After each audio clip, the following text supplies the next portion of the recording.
ဒီဗီဒီယိုလေးကအခုမှဂီတာစလေ့ကျင့်တဲ့လူတွေရဲ့ beginner level နဲ့ advanced level တော့ကြိုးစားနေတဲ့လူတွေအတွက်အကျိုးရှိမဲ့ဗီဒီယိုလေးဖြစ်တာမလို့ကြော်မတော်ပဲနဲ့စက်ကြည့်ပေးပါဦးခင်ဗျာ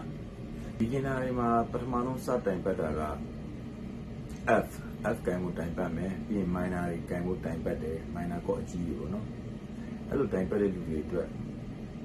ဒီ tips တွေကခင်ဗျားတို့ဘယ်ဆရာမှသင်ပေးမှာမဟုတ်တော့သိကြတယ်ဗျ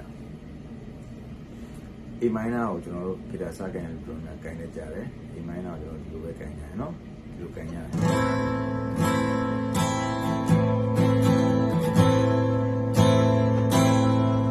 အဲ့လိုမကိုင်မင်းနဲ့လက်တန်းနဲ့ပြောင်းကိုင်ကြည့်ပါလက်တန်းနော်လက်တန်းနဲ့ပြောင်းကိုင်ကြည့်ပါ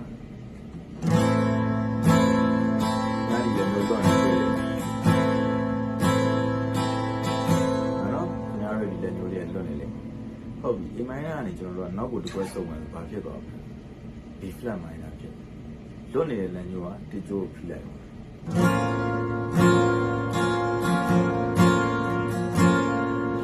အဲ့ B flat minor ကိုကျွန်တော်တို့က barrel chord ကိုင် barrel bar chord လို့ခေါ်တဲ့အခါကိုင်ဆိုလို့ရှိရင်ကျွန်တော်တို့ root note ဖြစ်တဲ့ B flat ငါးကျိုးနော်ငါးကျိုးရဲ့လွတ်တဲ့A နဲ့ကြက်ရမှာရှိမယ်နော် B flat ရှိတယ်root note ဖြစ်တဲ့ B flat ကိုပြီးလိုက်ကျွန်တော်ကကိုင်တဲ့ B flat minor ကိုပဲနော်လက်ညှိုးထောင်လိုက်တဲ့အခါမှာဒါ B flat minor ဘာကောအဲ့ကောင်ရောက်သွားပြီဆိုတော့အဲ့ဒီတိုင်းကိုအားလုံးလက်တစ်ချောင်းကြီးအပေါ်တင်လိုက်ပါတချိုးစီတင်လိုက်ပါနောက်လက်ခက်ကလေးနဲ့ F ကိုရပါပြီအဲ့အနေပဲကျွန်တော်တို့ကဂီ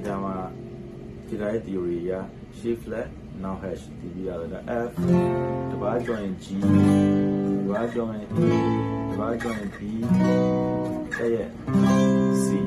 ဒါကိုကျွန်တော်သိပါတယ်အဲ့လိုပဲခုန A minor ကိုကျွန်တော်ရဲစကန် A minor ရဲ့ဒီလိုကျင့်ရတယ်နော်ဒီလိုကြောင်းကျင့်တာနေကြောင်းလဲသွားတာကော့တွေအများကြီးမှသိပါတယ်